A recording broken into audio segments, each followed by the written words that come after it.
Hello and welcome to News Desk. I'm Melissa Chan. And I'm Viresh Banerjee. This week, we look at our growing multipolar world. And what we mean by that is a world where the United States of America is diminishing as a superpower.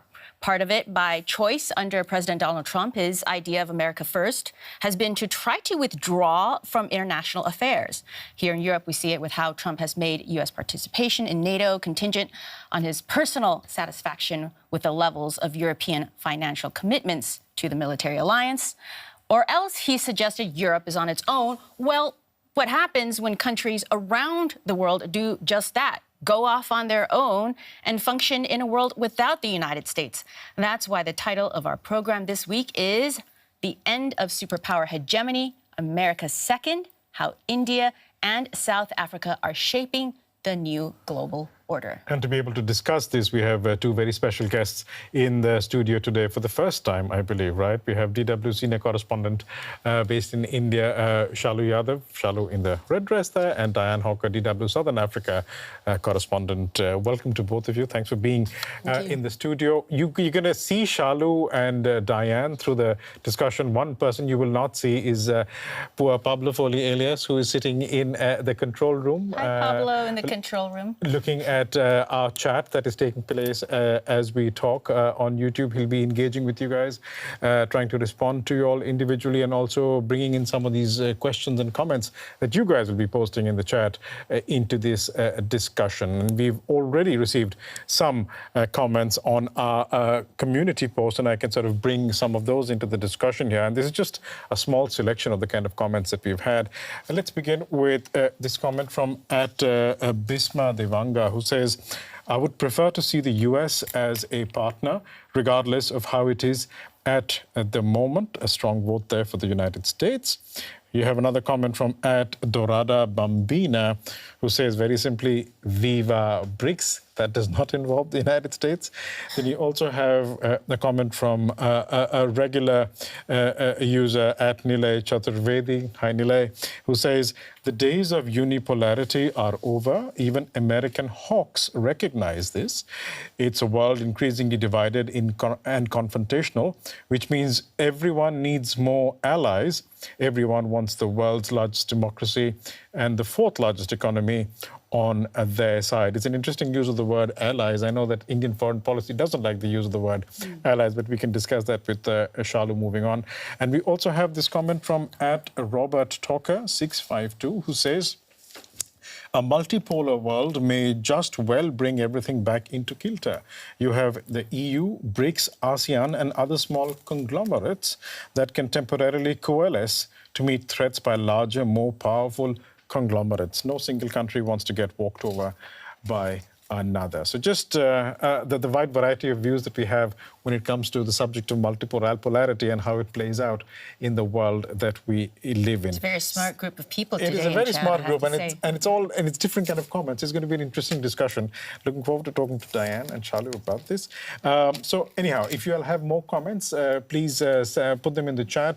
Pablo and myself will try and bring them into the conversation. Of course, it's not just your comments that we're looking at. We also want your answers to a poll question that we've managed to have, I think, nearly every week. Some weeks we haven't been able to have a poll question. This week we have a poll question, and the poll question that we have for you that you can answer in the YouTube chat is the following. Who among these will most shape the new global order? The options you have are Narendra Modi, Donald Trump, Xi Jinping, Cyril Ramaphosa, the leaders of India, the United States, China, and South Africa. If you believe some other leader will be shaping the new global order more than these gentlemen here, do write into the chat and we'll try and bring them into the discussion. Yeah, for sure. Okay, so if you're just joining us, if you were a few minutes late, just a reminder that we're talking about the end of superpower hegemony, as in the United States, and America's Second is the title we picked, How India and South Africa Are Shaping the New Global Order. And just to get started, I want to share a part of a speech delivered by South African President Cyril Ramaphosa 2 years ago. So, you know, it's old, but I think it sets things up very well. So let's have a listen. It's a little long, but stick with us. Some countries, including our own, are being threatened with penalties for pursuing an independent foreign policy, and for adopting a position of non-alignment. As African countries, we have painful memories of a time when proxy wars were waged on the soils of Africa by foreign superpowers. We have not forgotten the terrible, brutal legacy of first having our own continent carved up and colonized by European countries, only to find ourselves once more being pawns on a chessboard during the Cold War. We are not going back to that history. We refuse to go back to that period in history as Africans. And this, I will say it once again today, South Africa has not been and will not be drawn into a contest between global powers. So that was South African president there. I also want to read a comment from the Indian foreign minister, also known as the Minister of External Affairs, S. Jaishankar. He said, "No question, there should be an order. India wants something more revolutionary, but which is comfortable and steady. But it has to reflect the world as it is now and not as it was post-1945, when the rules were weighted in favor of the West. The treaty-based concepts are typical of the old order. The new order is something more flexible." So very interesting statements, suggesting that it's something that, frankly, many people have felt and understood for quite a long time, for a number of years, this shift in terms of the global power dynamics. And just so to provide some guideposts for you guys, I want to plan our discussion. We're first going to talk about multipolarity more broadly, and then we will talk about India and South Africa's negotiations, like with the tariffs and its relationship with the United States, because it remains a superpower, just a diminished one. And then we will look at India and South Africa's relationships with its neighbors, and also, if there's time, talk a little bit about the domestic issues in each country that might be hampering its foreign policy agenda. Last week, it was the BRICS meeting, right? BRICS standing for Brazil, Russia, India, China, South Africa, and in recent years, we've seen, let's pull up this map that we have while I explain. We've seen a buildup of members to BRICS, Egypt, the UAE, Ethiopia, Indonesia, and Iran. And there are more countries attending as observer countries with an intention of joining membership. Now, a little unusual last week was Chinese leader Xi Jinping wasn't there. Vladimir Putin wasn't there. Putin couldn't come because he has an arrest warrant from the International Criminal Court. So I guess maybe this multipolar global South alternative to the U.S.-led system, not a great start if you're missing Russia or China, but maybe it's an opportunity for South Africa and India. So I've talked long enough, but I really wanted to set things up a little bit. And so over to the two of you guys, I'd love to get your thoughts just on the BRICS meeting. That was the most recent sort of manifestation of the new Global South sort of initiative. Yeah. I would say that the absence of Putin and Xi Jinping doesn't necessarily mean there's an absence of those two countries from the bloc. They are kind of the big dogs within BRICS. And I do think that what happens in China and what happens in Russia really does tend to color the kind of talks and the stance of BRICS on a number of issues.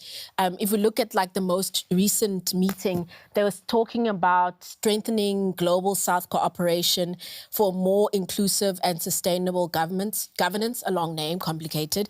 But one of the things that they were said to be discussing was also how to deal with conflicts. And quite notably, BRICS hasn't really come out strongly against the ongoing Russia-Ukraine conflict. And that's really because of Russia's kind of stance within that BRICS group of countries. They are also talking about a number of other issues like what they call reaffirming multilateralism. Buzzwords, I think, that we hear quite often, but in practical terms, really opening the door and opening the floor to a lot more people, which I think BRICS has tried to be quite active in doing with bringing in these other members. And even though they've added, I think it's 5 or 6 different countries, there are more countries who applied and really wanted to get in. So there is a feeling, I think, from the global south, as it's often referred to, that this is the place to be. You know, if you want to get things done, if you want to kind of grow your economy, that's an important aspect. But also if you want to move away from a kind of dependence on the United States and Europe. What does South Africa want to get out of BRICS? And the same question for you, Shalu. Well, I think South Africa's kind of the small brother within the group of BRICS countries. It is the major player on the African continent, one of the largest economies there. But when you look at its economy compared to the other BRICS countries, it is quite a lot smaller. What it does get is access to markets, access to technologies. And there's a lot of kind of like training and exchange programs that take place between South Africa and some of the BRICS countries. For example, we've been having an ongoing energy crisis that seems to have lasted 1 million years. And one of the things that South Africa has been trying to do is to leverage its BRICS partnership to try and improve the energy situation, get new generators in that are needed for hospitals, but also to build up newer energy sources by partnerships with China and other members of the BRICS organization. And I would say for South Africa, it's been a bit beneficial. Just some numbers that I saw before coming in here.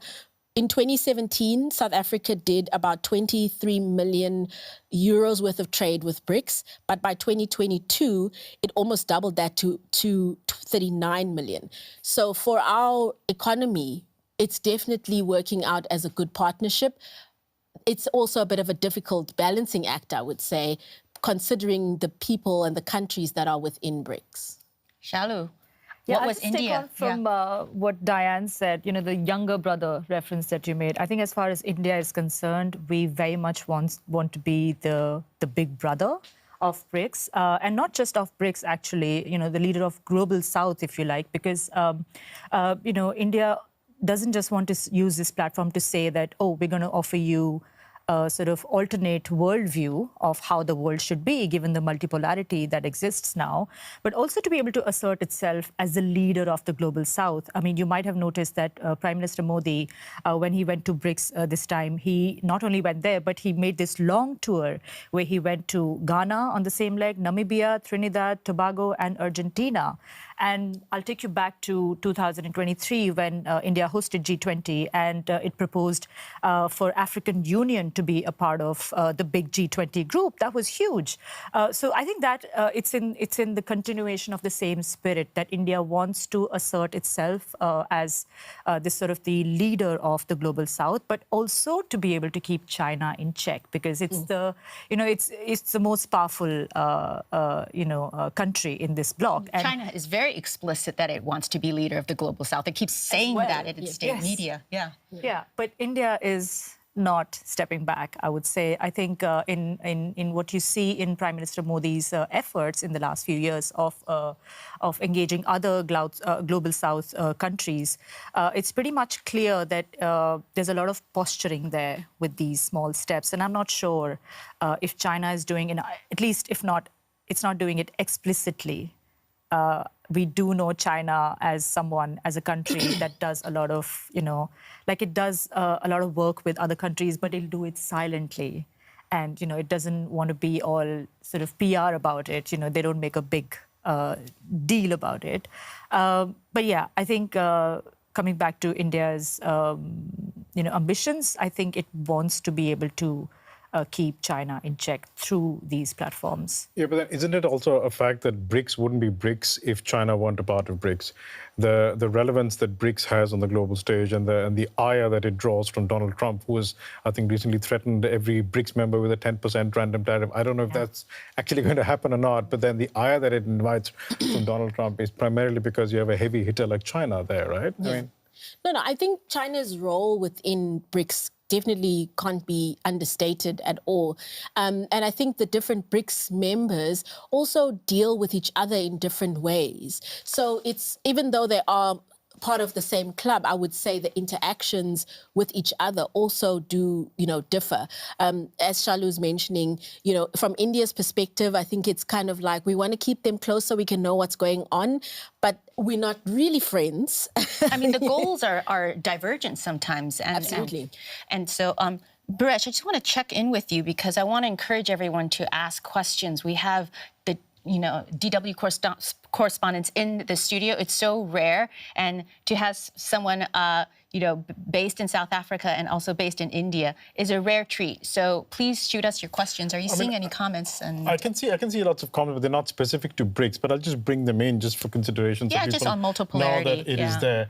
I mean, for example, Divorce is talking about the term global order. She calls it being so taboo. She says millions of people will never get on board with this idea, even though collectively we need a global order to deal with these things like nukes, climate change, etc.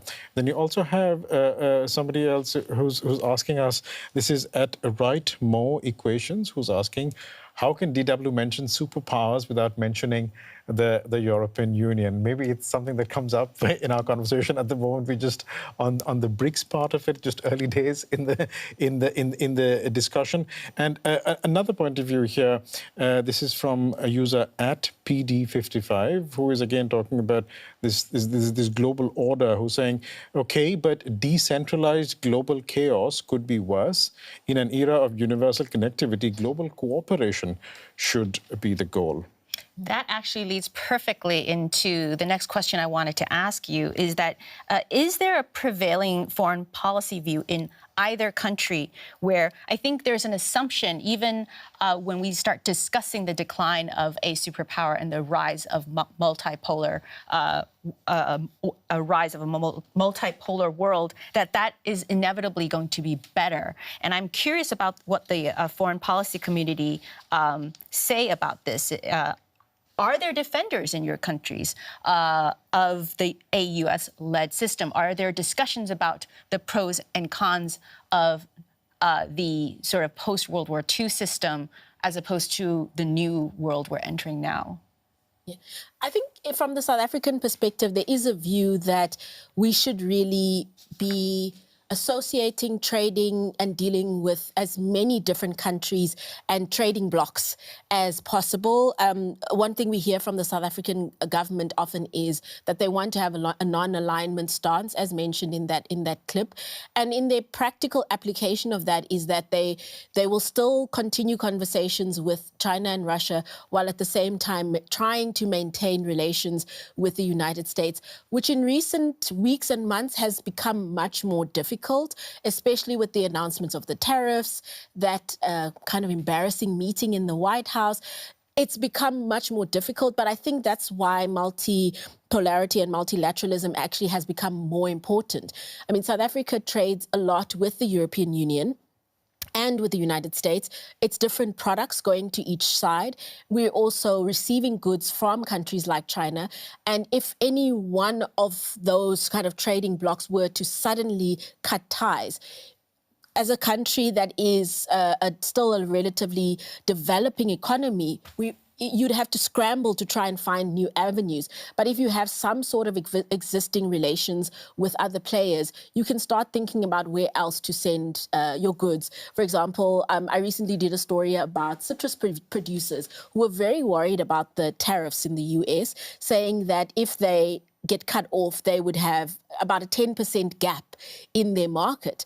But they quite optimistic about being able to redirect some of that produce to the European Union, to China, and even to looking for new markets that they hadn't considered previously, because there are some relations in existence already. Yeah, but then just to go to that point, I mean, the United States, even under the current government, is not saying that you shouldn't have relations with other countries, right? I think the U.S. argument of governments past was always in this whole ally mode, that you need to be an ally of the United States. But then the United States has not made that argument in a long long time, right? So nobody's really holding the South Africans back except for the Americans themselves under this government.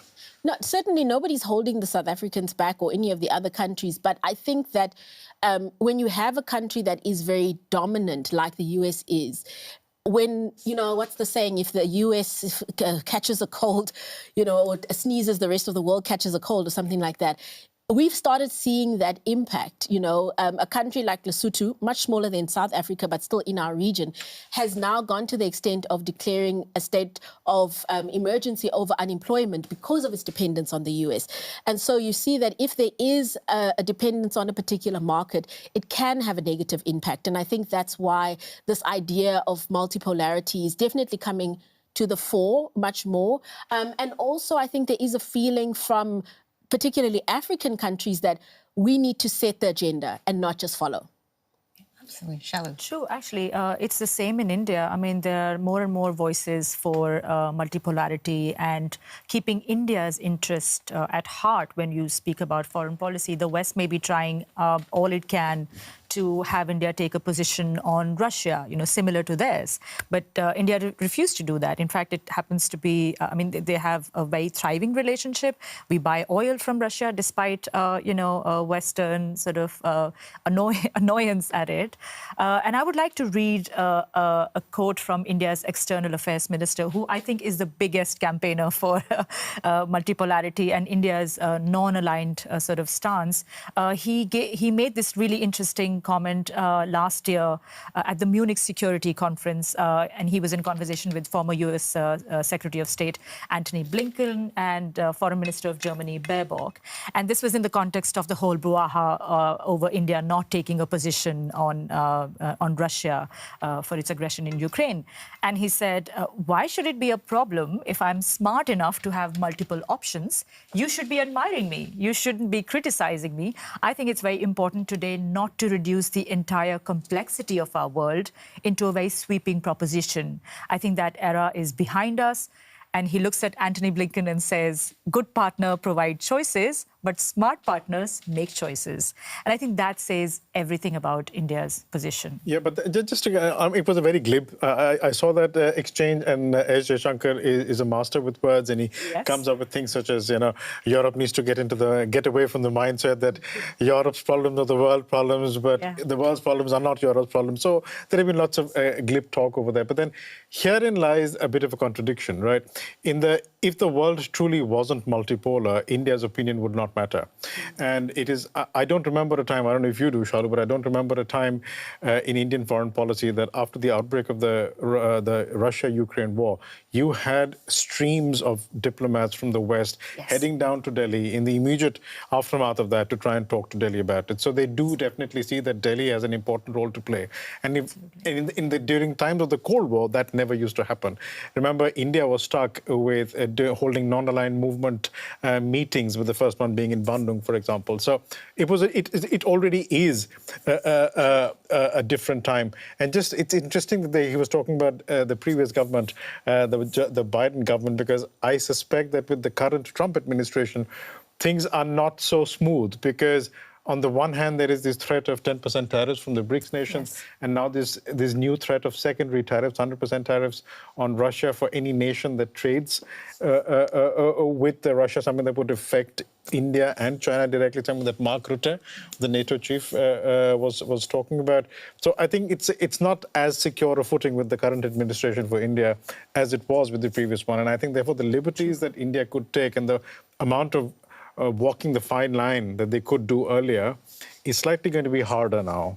But Rishi, if I could come in there, I don't think that there's a dispute that the relationships have existed for a long time, but it's the question definitely from South Africa and other African countries is the relationship fair? And is there space for, Asian countries, South American countries and African countries to actually not only have a seat at the table, but for their voices to be heard in a more meaningful way? So I think that's also, when we talk about multipolarity, it's not only just being there, but like, are you really hearing us at the same level that you're hearing organizations like the European Union. And there has been a feeling on the African continent in particular that isn't the case, and that there's a need for the opening up to also allow African people to start setting the agenda about what's important for people in these regions. You're kind of touching on, and we've been dancing around this, which is we're talking about multipolarity, but there's also the international system that we are operating within. And those are actually two different things. So engaging with different countries, sort of emphasizing a stronger relationship in your region, your respective region. But at the end of the day, what I'm hearing is, if you want fairness, if you want to be heard, isn't that something like the United Nations? Isn't that where you go to file your sort of cases at the World Trade Organization, which is a very broken system right now? There are a lot of international systems that were set up in the post-World War II period that was flawed, deeply flawed, but was the way that we've been able to operate for 70 years to the satisfaction of some countries more so than others. But in this new multipolar world, it sounds like the only way to function in this multipolar world is still to rely on some set of international systems. As you said at the very beginning of the show, nuclear, like a sort of a nuclear deal or a control of nuclear, so that it doesn't, nuclear weapons don't sort of increase in terms of stockpiles in the nuclear power countries, with trade, with the UN international stuff, and with health. And so my question is, where do you think, do people, policymakers in South Africa and India, when they think about this, who is going to be running the new international system in their new multipolar world? Presumably, it is not the Americans. Is there still a need for some kind of big brother to manage the system and often break the rules that they set themselves for everybody else, which has been the problem with the United States? But do we really believe that China can set up a system and not be tempted to break the rules of its own system that it sets up? Or is this going to require a group of nations? And do you believe that South Africa or India would have a role in building something like that? It's a big philosophical question, but just throwing that out there, because that's the conundrum, right? Actually, it's something to think about, given the current realities of the world. I don't think we necessarily need to see a platform like a BRICS as anti-America or anti, the rest of the world, because we see this as a platform to be heard, to assert ourselves in the changing realities of, the global scheme of things, really. India doesn't want to see itself in, trying to fit in blocks because it looks good from the American lens or, from the European lens. It pretty much wants to be a shapeshifter. Whether that means that it can lead to being a big brother, we don't know. I think that's sort of counterintuitive when you say multipolar, as well as then look for a big brother for the world.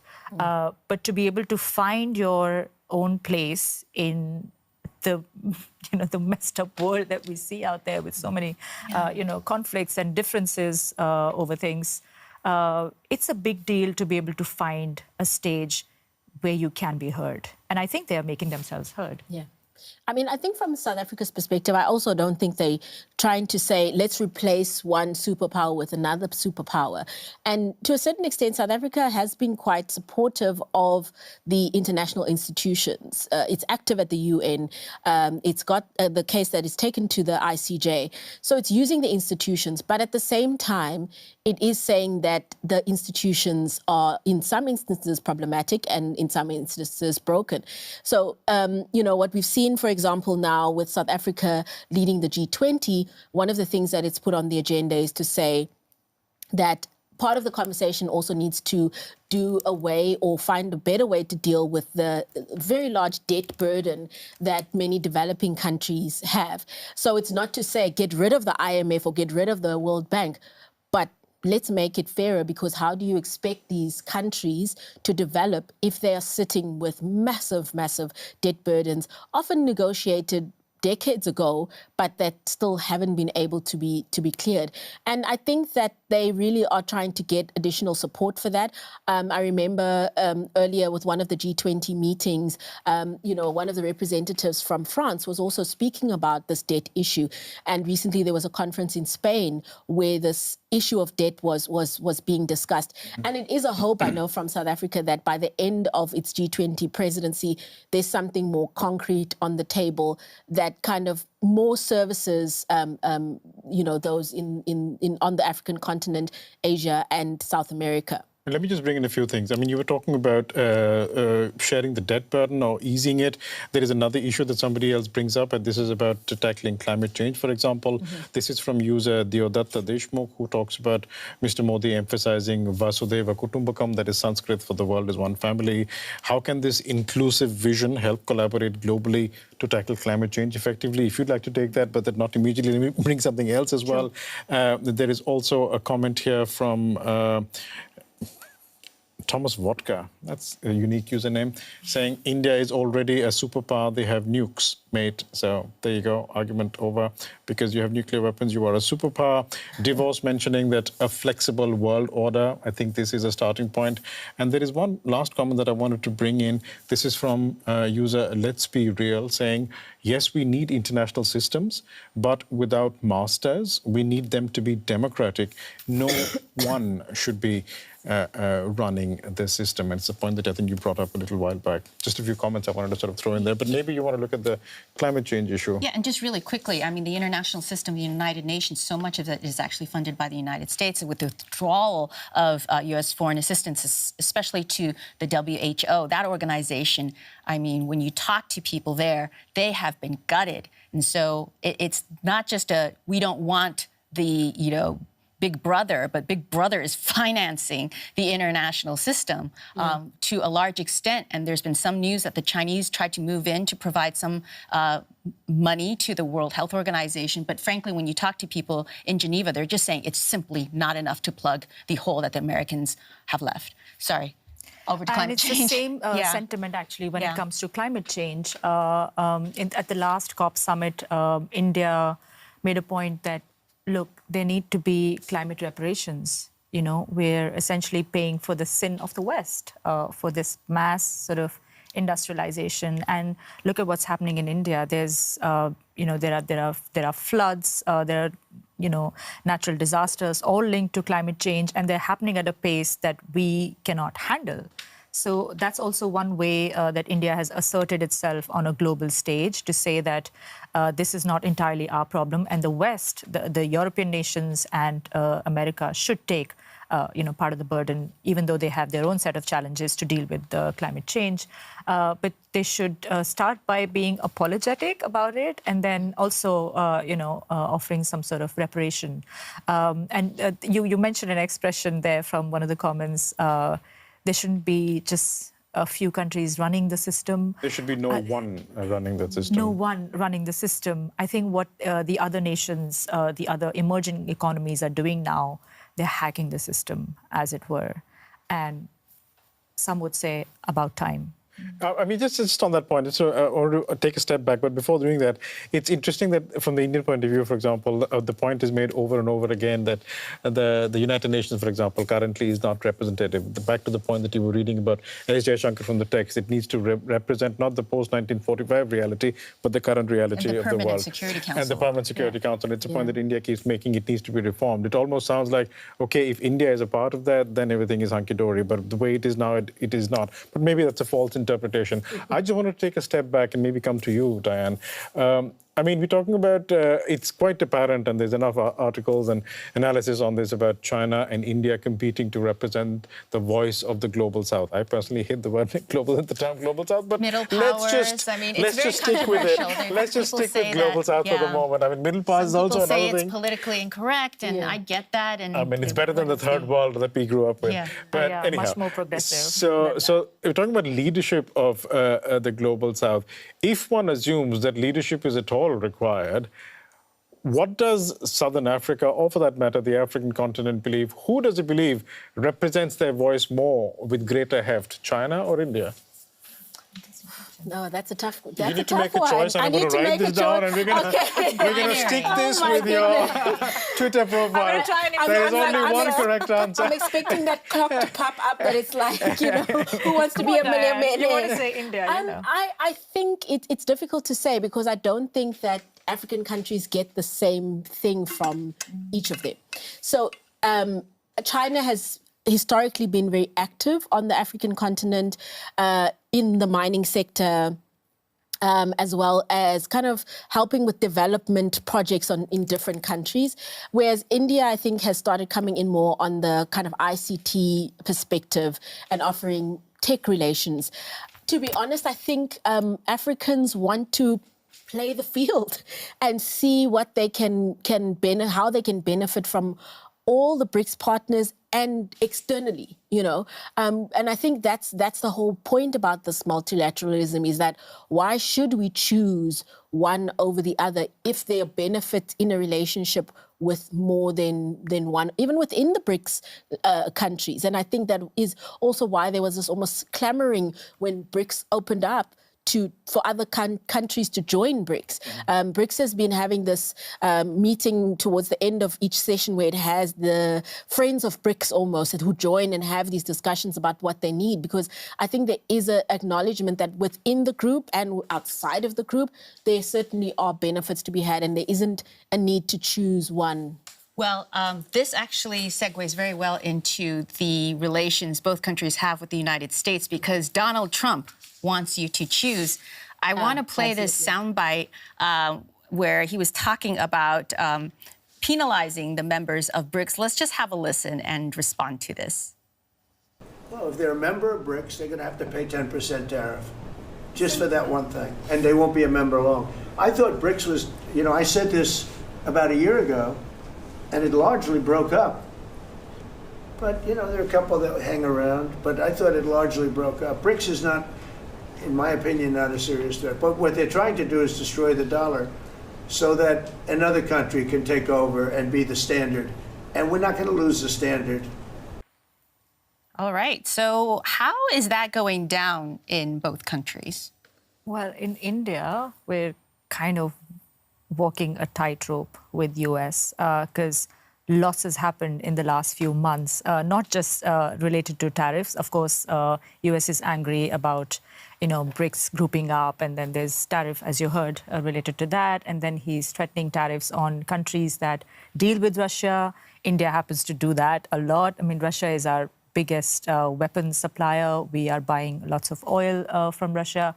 But that aside, just in the last few months, I think the relationship got worse when Trump said time and again that he's the one who brokered peace between India and Pakistan when they almost went to war. It was a warlike situation. It was, I think it was one of the biggest conflicts that we've seen with Pakistan. And India kept asserting that we did this bilaterally, we brokered peace bilaterally. And then Trump would say again that, no, it was me. And at the same time, when he made these statements, he kept repeating that he's offered a trade deal to both countries, almost like a lollipop or a bait, if you like. So that hasn't gone down well in India, and I think both countries are still sort of recovering from that. There is a delegation who is in US at the moment as we speak, trying to iron out the details of the trade deal. The tariffs haven't come into effect yet, so we don't know how that's going to go down. Lots of uncertainty in the Trump world, in Trump's America. But things are very unclear. I think we're sort of sitting at a crossroad with America. It's interesting, sorry, Birish, that you mentioned the delegation from India, because South Africa has also tried to do some sort of outreach. President Ramaphosa went to the White House accompanied by some golfers and other members of his cabinet in really trying to appease America and calm relations. Some people say that there were some successes in that meeting, and others say it was a bit of a disaster because of the way it was handled from the US side. But definitely the relationships has become quite tense between South Africa and the US. And I think with the updated announcement of the tariffs, we have now been put at a 30% tariff, which is something that would be a real concern to a lot of South African businesses doing business with the US. But at the same time, the comment there from Donald Trump is a bit contradictory, because he's saying BRICS is not really a threat, but they should have 10% tariffs. Yeah. But why do that if he doesn't feel like there's some kind of threat, especially with this discussion about introducing a different currency within the BRICS bloc? And I know you want to talk about that, but before you do, just a few comments on America. This is from the community. This is from, I'm going to get this username incorrect, so pardon me, at DNA Geranger. I don't know if I'm doing that right, saying to be America's enemy is dangerous, but to be America's friend is for sure completely fatal. They collapse their own friends. Patriot of Persia pointing out that America is $31 trillion in debt. I don't know if that is factually correct, but that is just a comment that we have received. And another user saying Beijing is never shaping the world. It's only Washington, and Washington is intending to keep it that way. Just to bring in one question, a very specific question from Carolina Vilena, one of our regular viewers. Hi, Carolina. It's a question for you, particularly, Diane. I lost the comment. Saying, she's asking, with all Trump's obsession on tariffs, how do India and South Africa deal with these impositions? Maybe quick answers from you both, and then maybe you can go back to the thought you had earlier. On the tariff issue, I would have to say with great difficulty. To be quite honest, South Africa does a lot of trade with the US, but it also does a lot of trade with the European Union. And what I have seen, I think, is a bit of a pivot more in the direction of the EU. Shortly after that announcement by President Trump, we saw a very hastily organized SA-EU summit, and the leaders of the EU arrived in South Africa for this one-day summit. And I think the timing of that was very significant. And the talking points or the discussion there was definitely, we need to keep this partnership going. We need to make sure that we live in a multilateral world. There was also discussion about how we share similar values and support democracy. And I think that was definitely an effort to say, we can continue to work with the US, but we have other friends, and we have other powerful friends who we are prepared to do business with from the South African perspective. I was just going to go back to a comment that you said at the very beginning of our discussion, where you described that Oval Office meeting being humiliating. And as an American, I would actually say that it depends, that humiliation can apply to both leaders. Like, you can see it as a humiliation of the South African president, but actually it's also humiliating as an American to see a U.S. president treat another world leader that way. So it's just a very... That meeting was also described as an ambush in some quarters. Yes, definitely. It was, I think, the commentary from South Africa was definitely that it was an ambush. And that's why there was this feeling that maybe, the delegation did well to try and keep things calm and not escalate. There was a feeling in some sectors that Ramaphosa should have pushed back more and been more firm about what the true situation was, and that, he was being too diplomatic in a way. But I suppose that's how diplomacy is. You have to try and play a long game. We have 4 more years of this Trump presidency, or 3.5 more years of the Trump presidency. And certainly South Africa doesn't want to burn down the entire relationship in the first portion, knowing that it still needs to continue. And maybe later on there would be an opportunity to improve things, while simultaneously making sure that we keep other friends in other quarters who we can turn to if the relationship completely sours. Can I just throw in something philosophical here? Yeah. Sorry. It's about, when we talk about multipolarity and middle powers and everything, isn't this where the realpolitik of life comes in? I mean, I think the Indian foreign policy establishment keeps talking about, when it comes to the West, it's like, you have your values, we have our interests. Mm-hmm. If that be the case, no matter whether Donald Trump is in office in the United States or not, the United States is set to remain the world's largest market. So no matter who's sitting in the White House, you have to trade with the United States. Absolutely. And I don't know how you see this as an American or as an analyst who can look at American politics, but there seems to have been a sea change in American politics as well. This is not a blip that is going to disappear. There seems to be a sea change in American politics. So over the longer term, you will have to have a relationship with America, whether you like it or not, in terms of trade. Absolutely. I mean, let's talk about de-dollarization a little bit. I know neither of you guys are business reporters, but it is something that, of course, is what Donald Trump perceives BRICS is trying to do. Let me just provide a little bit of my own reporting and input. I've spoken to people who work in the global finance world, essentially trying to see where they can park money to make the money grow, whether it's in a stock market or in a foreign currency exchange market. And the problem is that the United States is not particularly appealing right now. And we see that with the drop of its currency against the euro. Almost 10% at one point. But on the other hand, there are no other alternatives. The renminbi, the yuan that people would think is problematic on the foreign currency exchange market because it is not easily convertible. The Chinese do not want to let go of control of that, and they never will. And so there is no viable alternative. We see Russia buying energy, oil from Russia, and they've tried to do some of it with payments with both the Chinese renminbi and also rupees, I believe. Yeah. And it's just what you do with that cash becomes a real problem. They're stuck.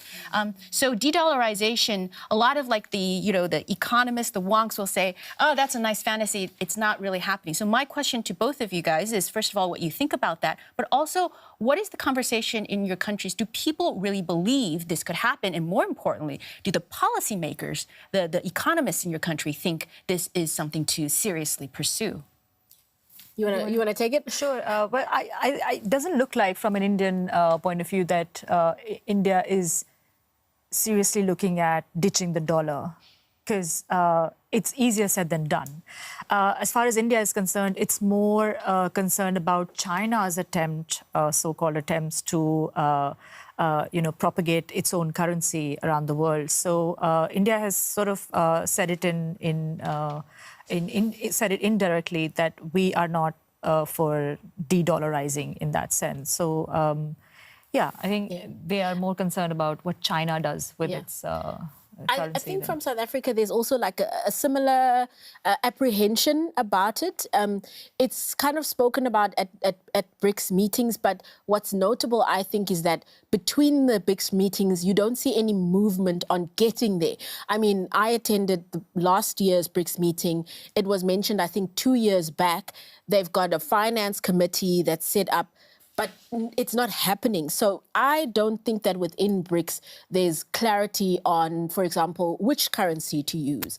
Because you could use one of the BRICS currencies, but do you take China's currency, South Africa's currency, India's currency? Whoever's currency is taken ends up being kind of having a more powerful position within BRICS. And that's in a way anti-BRICS, because they've said that we are all partners, we are all equal in this organization. So immediately handing one of the partners extra power would be not, I don't think that they want to do that. And bringing in a third currency that's from outside, that also makes it complicated. Whose currency do you take? I think these are the factors that are really slowing this movement. But I do think that for BRICS talking about it kind of helps with creating an impression that something is happening. Because in every BRICS event, they'll have it in the statement, but they'll never say how close they are to finalizing it. But it's happening. It's happening. I would also like to add some trivia to this, because this whole idea of de-dollarization and BRICS coming up with its own currency, it plays into the domestic sort of nationalistic sentiment in India.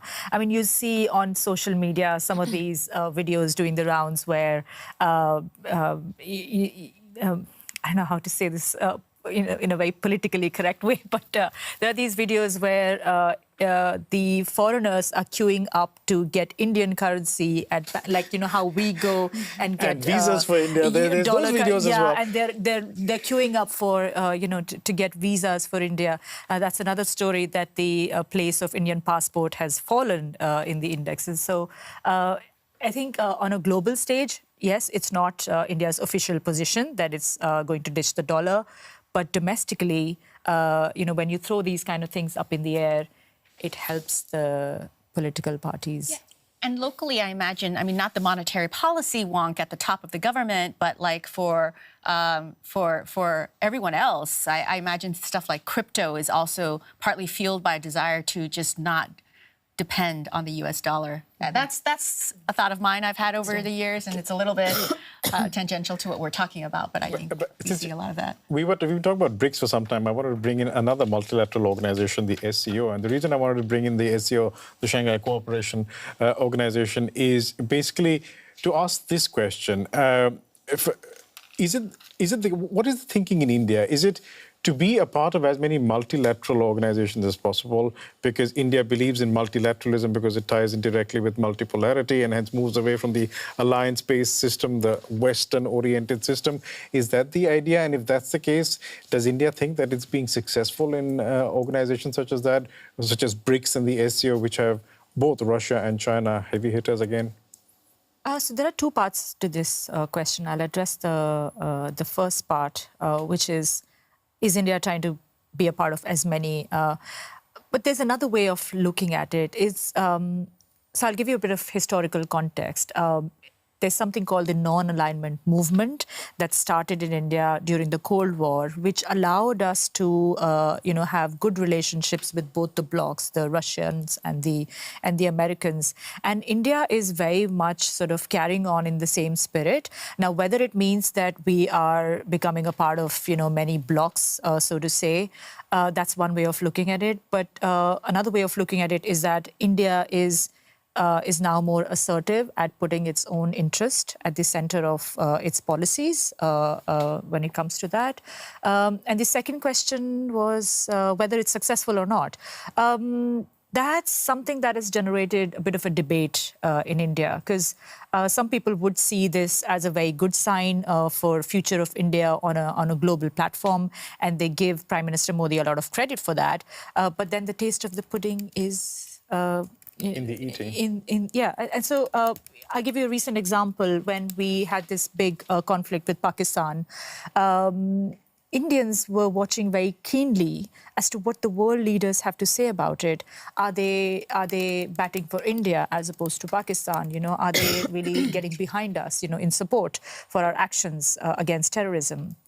And so they sent these delegations, of MPs from both opposition parties and ruling parties around the world to make that case. And it's still debatable how far they got, how successful or not they were in getting that message across. And what does that tell you about your position in the world? But at the same time, India refused to sign the SCO joint declaration recently last month because it didn't talk about Pakistan's actions. It was something to do with, it didn't take a position on the terror attack that India wanted, to be there in the joint declaration. So it's contested. It's contested, whether or not India has got there, but it's debatable. And it's a hard question to answer, but there are both sides to it. Some analysts have been really critical of this approach. That, what are you trying to do? You're everywhere. You're making all these, foreign trips as prime minister, and when it's in the need of the hour, in the hour of the need, none of the big leaders have taken a clear position on the India-Pakistan conflict. So there's both sides to it, really. We pride ourselves on News Desk for asking all the hard questions. And some philosophical ones every now and then. Yeah, Salute to that. No, absolutely. I think that segues really well into what I want to cover for the last bit, which is, how both countries deal with its foreign policy with its regional neighbors, because people do tend to think of South Africa as the leader of the continent. Ooh, what might other countries think about that? And same thing with India. India, it's a much harder and less clear picture. You have Japan, you have South Korea further along, but also Pakistan and China are two countries that it is often at loggerheads with, to put it delicately. And so saying that it is going to be the leader in the region is probably too high of an ask So I want to ask both of you about the challenges and the goals for the country's leaders for what they want to do with their neighbors.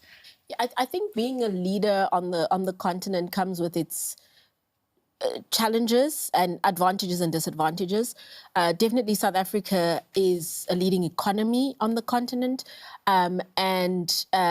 Nigeria and Egypt are also up there. But over time, I think South Africa has held that position for longer.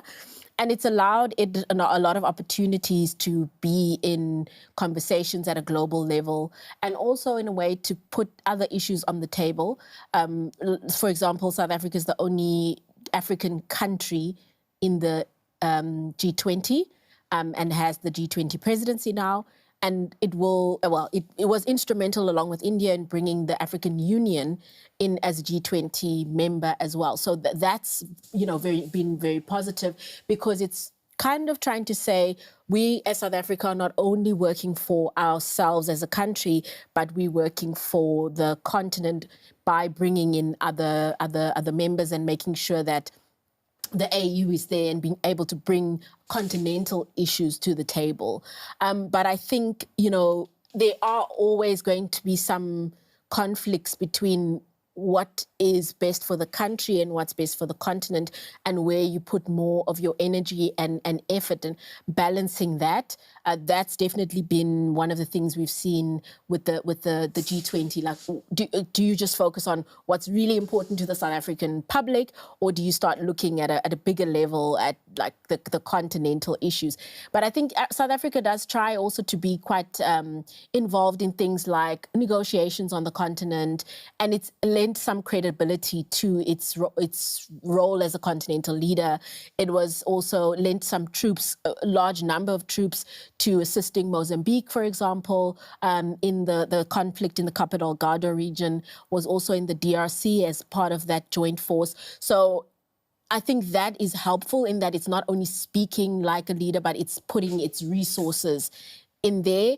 Not everybody agrees that it should be. Of course, even in South Africa, there were questions about why are we sending South African soldiers to the DRC or to Mozambique? That's not our conflict. Why are we getting involved in that? But I think particularly under the Ramaphosa administration, the view is that being involved in bringing peace and being involved in assisting with continental issues does more good than it does bad for us as a country. I just want to sort of come in because there's lots of comments about South Africa that we are getting in the chat, and they're not all very nice, but I will bring some in because people have been posting. Yeah. So you have Sean Levinson saying South Africa can't even keep the power on. Good luck with that superpower. And another user, Chameleon, saying South Africa can't keep the electricity on. Then there is another user, Lincoln Lugard, who's saying South Africa, that's so funny. Ask any ordinary South African and they would be shocked to hear that South Africa is charting its own path on the global stage when it's such a mess internally, I suppose, alluding to you need to be strong internally to be able to focus on the external world. Maybe you have a comment on that. One comment also about India. If only I had a nickel for every time the media has tried to convince us that India is going to be a superpower. That's from user Montag. Just a quick disclaimer there. We're not trying to convince you that India is a superpower. We're just trying to have a discussion about what the talk is. So who wants to go first? Do you want to talk about South Africa first? First of all, I'll talk about the power issues. It's real. Yeah, we should mix the domestic challenges with the regional challenges. I mean, the power issues are real. Every South African has got their backup kit. You have lights, you have, internet battery chargers, and everybody's kind of on standby for what we call load shedding, which is when we have rolling blackouts or rolling power outages. Well. Also, load shedding. Yeah, absolutely. 24-hour power cuts. Yeah, but I think it's important to say that there are domestic issues and domestic policy, and every country has external, international relations, policies and agendas. That's why we have different government departments. So the people responsible for dealing with the power outages are not the same people responsible for dealing with international trade or even international relations. And you might find that South Africa is more successful on one than the other, but they can be interconnected in some way. So, for example, with the power issue, I think that South Africa has tried to lean on its relationship with China in particular to help it resolve some of those power issues. At the last BRICS conference that was held in South Africa, it was in the peak of load shedding. And soon after that, there was an announcement to say, we're getting generators for many of the hospitals affected by load shedding from China, and that was a kind of a direct outcome of behind-the-scenes conversations.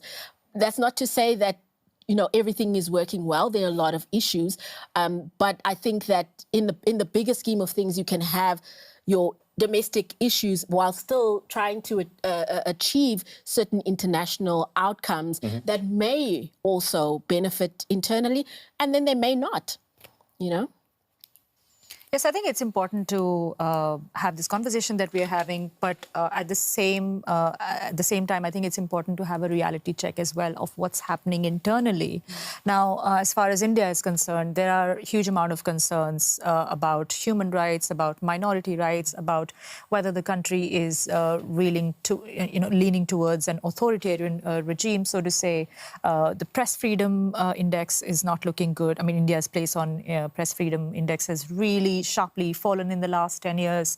The infrastructure is the most sort of like latest conversation. It seems to be crumbling. I mean, infrastructure is one of the biggest sort of like driving force of a rising economy, if you like. And but recently we've been seeing lots of instances of bridges just collapsing, roads caving in, and these are really expensive projects, and they are crumbling within months of the contractors having thrown it open to the public. So it's raising a lot of questions about corruption, about whether the Indian government is being complacent when it comes to giving the dream that India deserves. The growth that India is known for should also reflect in all forms on the ground.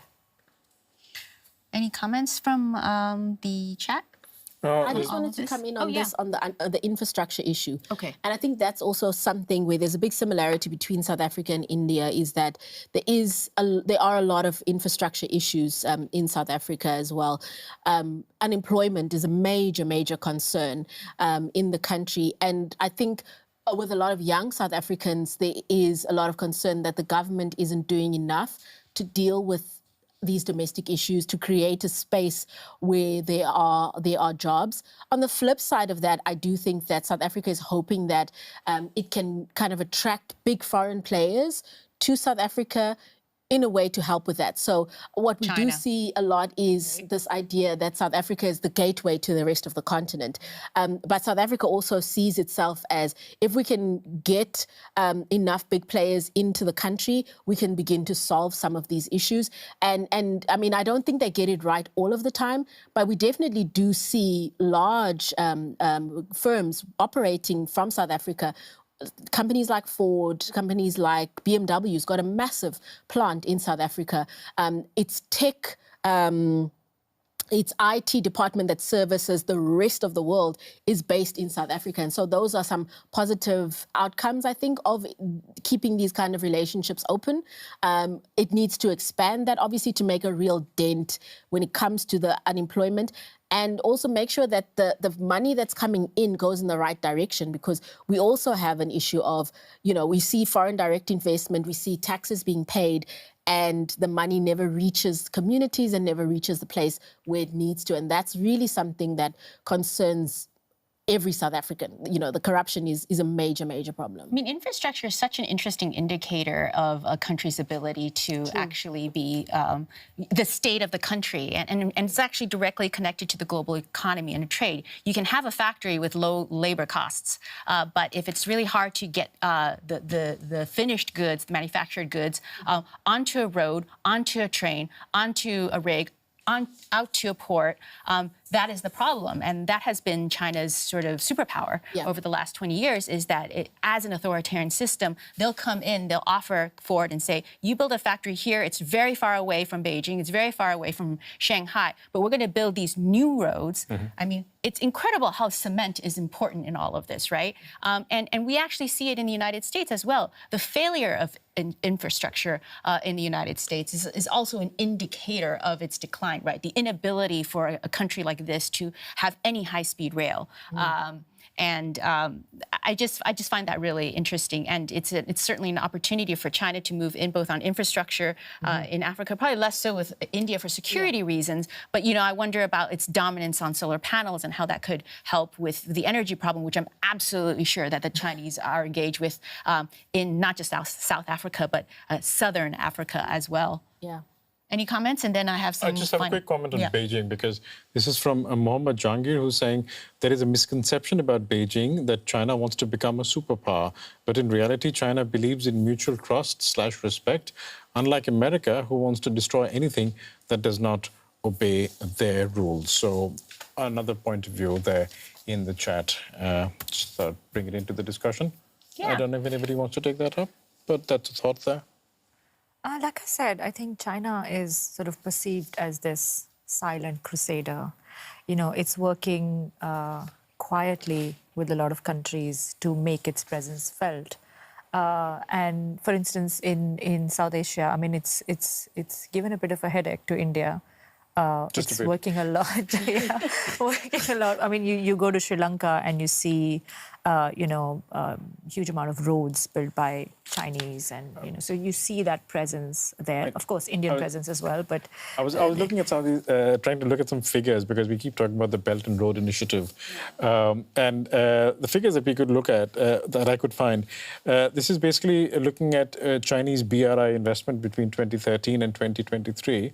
It stood at about $1.053 trillion. Yeah. Now these are not grants; these are mainly in the form of loans. So let's look at foreign aid, for example. Foreign aid was estimated at about $7 billion between 2013 and 2018 on an annual basis. The Indian foreign aid budget is somewhere around $800 million. That is just in this financial year. So foreign aid from China, $7 billion annually. From India, about $800 million, and this is an increase. So it gives you a size, what you were saying, is like China works silently, but it works silently with a lot of money in its pocket. Yeah. Yeah, and I think the other thing I want to throw out there is, and I would love your thoughts on whether this is a narrative that people even understand, but depending on how you look at the numbers, apparently, the largest foreign direct investor to the African continent remains the United States. Via private entities and organizations, and not through the Belt and Road Initiative. But I didn't realize that, even as an American, that there was so much economic activity. I just don't think it's just not done under an umbrella with a name that with a label that you can throw on it. But that is just something to keep in mind. And of course, U.S. foreign aid to the African continent is just vastly more than the Chinese on that front. And we are going to see, and we are already seeing, the impact of the withdrawal of that. It has I wouldn't say never, but it has generally been sort of programmed in a way not to be used as a cudgel and leverage against the countries in which the U.S. is giving humanitarian and health aid to. But of course, the absence of it is almost a sort of leverage potentially for the United States to get what it wants, which is not a good feeling for any country.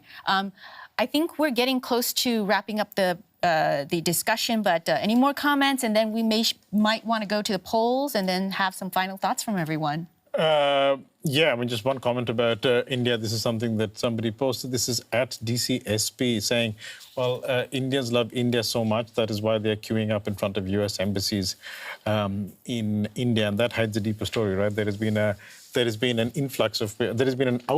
Is that even a word? Of people outside of India, people who've been trying to emigrate out of India in the past few years. Yes, that is a reality that India is grappling with. As much as the nationalistic sentiment is very much out there, putting a spotlight on how well things are going for India, not just domestically, but on an international stage. But there are also these harsh realities where you see a lot of Indians trying to, move to other countries, whether or not it's legally or illegally as well. You've seen a lot of the instances in the past where some of the families they died in the process, but they are willing to take that risk because there aren't enough opportunities in India that exist. So some of the reasons are based on lack of opportunities, lack of employment opportunities.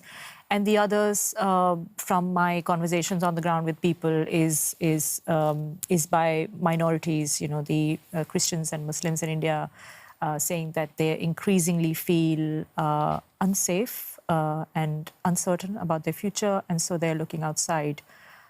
So there is that. I mean, there are a lot of the harsh realities. I think it's good to keep that in mind while we're having this overarching sort of big conversation about India's place in the world.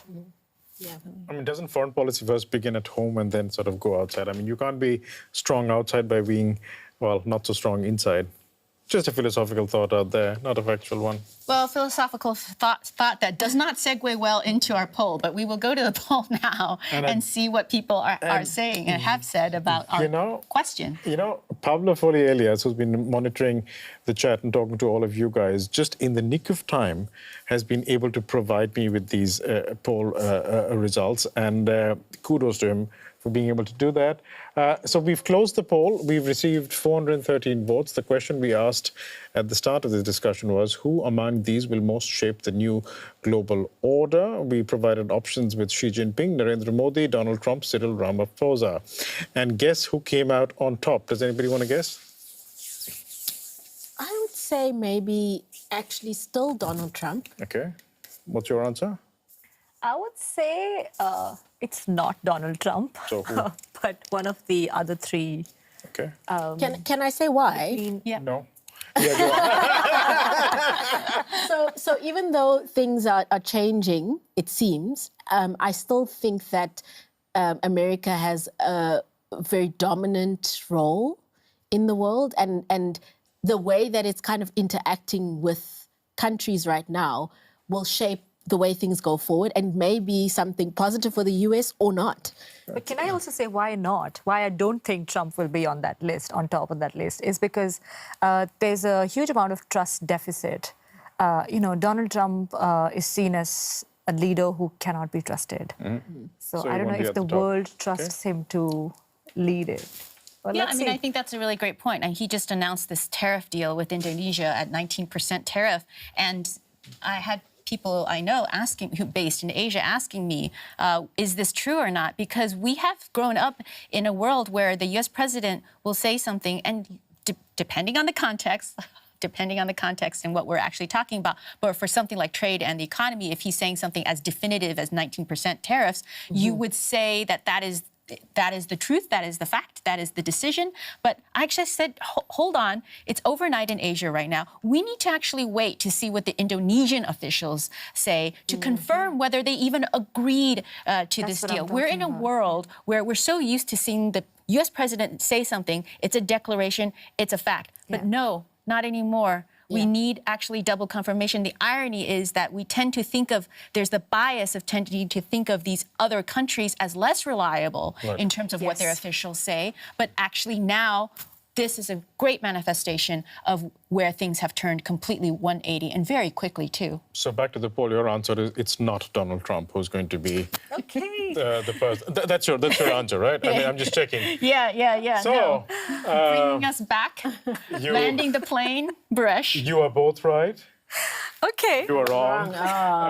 The person who is most expected, as per our poll, as per our community, to shape the new global order is Xi Jinping, 38% of the votes. Okay. The next person, guess who's expected to shape the new global order? Narendra Modi, the Prime Minister of India. Yeah. At third place is Donald Trump, with 23% of people believing in him. Oh, I thought he would be on fourth. At fourth is Cyril Ramaphosa, with 2% of the community believing he will have a role in shaping the new global order. There were comments in which people are complaining that we didn't bring in the European Union, but then again, the European Union is sort of hard to do. It's not really a political entity. There is no one leader of the European Union. So we were talking in terms of countries that are driving this trend. But these are the options that we had. Thanks so much for participating in the poll. Thanks also to two wonderful guests who are here in the studio for the first time. I hope you enjoyed our setup. We Yes, enjoyed it was a having a pleasure. conversation Thank with you.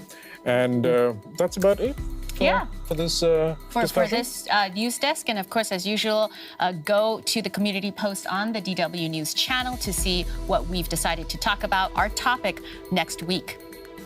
Goodbye. That'll be on Tuesday, the topic will be there for Yes. you to have a look at. See you all next week. Bye.